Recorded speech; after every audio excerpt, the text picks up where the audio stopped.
2025 Giro d'Italia, stage 14, and we're essentially in Slovenia. More on that later.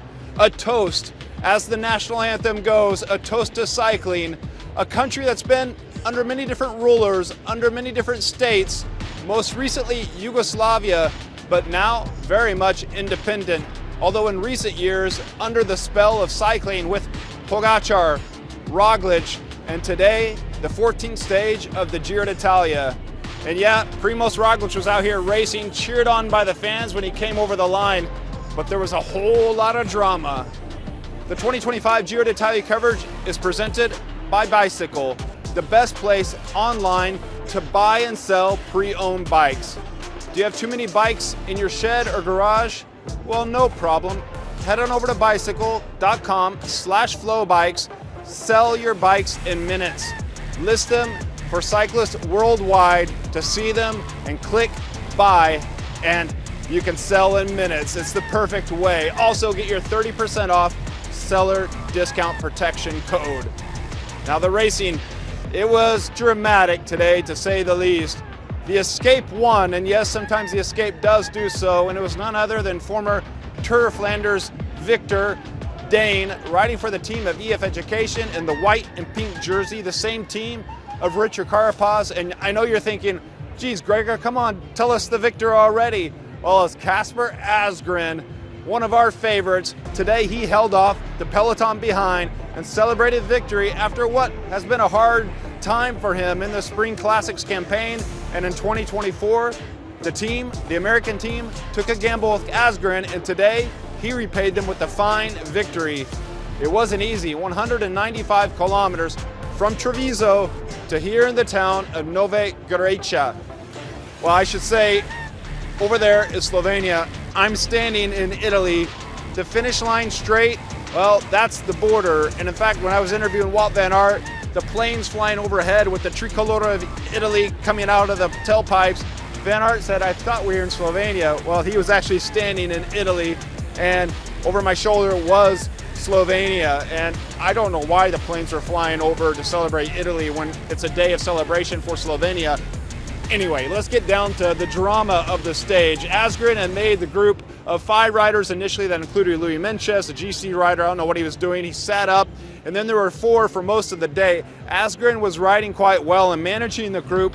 Smart man. At times, they would make sure they were going easier so the peloton wouldn't try to pull them back too soon. They saved their strength for the hills section at the second half of the stage, 195 kilometers. It was bright and sunny when we left Treviso this morning. That's the hometown of Pinarello. Nana Pinarello, I think his name was. Now it's Fausto Pinarello, is the head of the bicycle company, and they've sold it off in recent years, but he's still representing Pinarello. And today I saw Fausto and had a word with him. A great guy, full of energy. We love him. Sunny conditions, and in Veneto they love their cycling. They also love their spritz. I saw plenty of people out there drinking spritz at 10 o'clock in the morning. Celebrating as the cyclist left with Isaac Del Toro in the lead ahead of his own teammate Juan Ayuso. Now that's going to be important when I talk about what's the situation now. Our 4 riders up front, they got over the first climb with around 50 kilometers to go. That was entering into Slovenia, and then they came back into Italy, and then they came into Slovenia for the final 2 little Cat 4 kickers and the 7 kilometers to go to the finish line. Asgreen was whittling away at his Escape companions until finally it was him with only around 6 kilometers to go off of the top of that last climb coming into the finish. Now the weather played a factor in his victory because it got wet and slick out there, so the GC riders and the peloton already scared from some crashes, and we're going to get to those, probably took it a little bit easier, and that made it a little bit easier for Asgreen, but not much. He definitely fought for that victory out there today, and chapeau to Asgreen for pulling it off. Now let's talk about the drama, and there's never a day in the Giro d'Italia where there's not drama. Well, out there on the roads today, when we left Prosecco country, I was running through the vineyards this morning, beautiful gravel roads, sunshine, I loved it. But once we got here into Slovenia, unfortunately, we were greeted with these clouds and rainstorms. The fans were still cheering out in numbers as they should have been for their home riders. There's a rider on Bahrain that's Slovenian. There's Traknik, and also, of course, the star, the original OG Slovenian, Primož Roglic. So they were cheering him on. Unfortunately, as we approached that second climb of 3, I think it was after the peloton came off the big climb, Well, there was a crash, and I think it actually happened in Italy. I think Antonio Tiberi or Pello Bilbao, both from Bahrain, were the first ones to go down. It might have been Tiberi.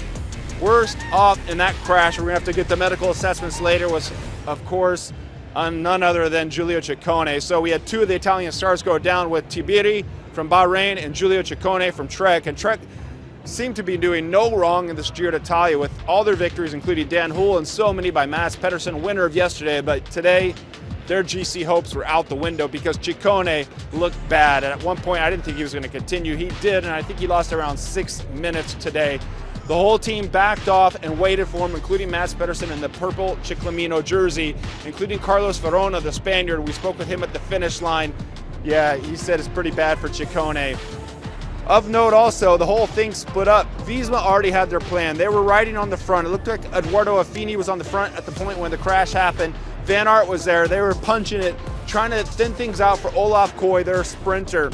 As it all happened, they kept the pressure on because they had Simon Yates in the group as well, their GC rider. And when that all split up, well, it was only an advantage for Yates as well. Now, Van Aert said that that wasn't the purpose of their move. They were working for the sprint today, and they had a plan in place. In fact, they were pulling early on in the race today, so they had a plan in place, and then the crash happened. The whole dang thing was split up. Only in that group with Yates are GC riders with Wout van Aert. Well, it was Simon Yates, as I mentioned. It was Richard Carapaz, EF Education rider, teammate of winner, and it was Canadian Derek G. The rest out the back. I forgot to mention the pink jersey was in that front group as well. That was key. The only UAE rider up there. Behind, second place overall, Juan Ayuso in the white jersey holding it for Isaac Del Toro. Also behind, Primoz Roglic. Also behind, Adam Yates in a second group further back. Also behind, many others. Too many to count here. We're going to show the GC. We're going to show the stage results on the screen because it was a day of riders just scattered everywhere like a shotgun shot went off out there. Unfortunately, crashes, wet roads. The riders say the circuit itself wasn't dangerous. They did one loop coming in here over the finish line. Before they came over the finish line the first time, the crash had already happened. We saw all the riders coming over. I got footage of them as they were coming by. Boom, boom, boom. A group with Bahrain coming in oh so far behind with Tiberi. And then so many minutes later, we see Ciccone coming across in the red, yellow, blue jersey. Team Lidl Trek, they're trying to ride for him, but man, it doesn't look good for Ciccone. On this Saturday stage, it's supposed to be a day of celebration, a weekend day, a day here in Slovenia, but instead we got riders out the back and hurting. We also got drama and a hell of a race if you're a racing fan and you don't mind the crashes and the GC splits that happen. Well, it was a gripping day. I spoke with Derek G at the finish, and he said, well, it's unfortunate, but he was not just lucky, he was well placed, and his team put him there, and that kept him out of danger.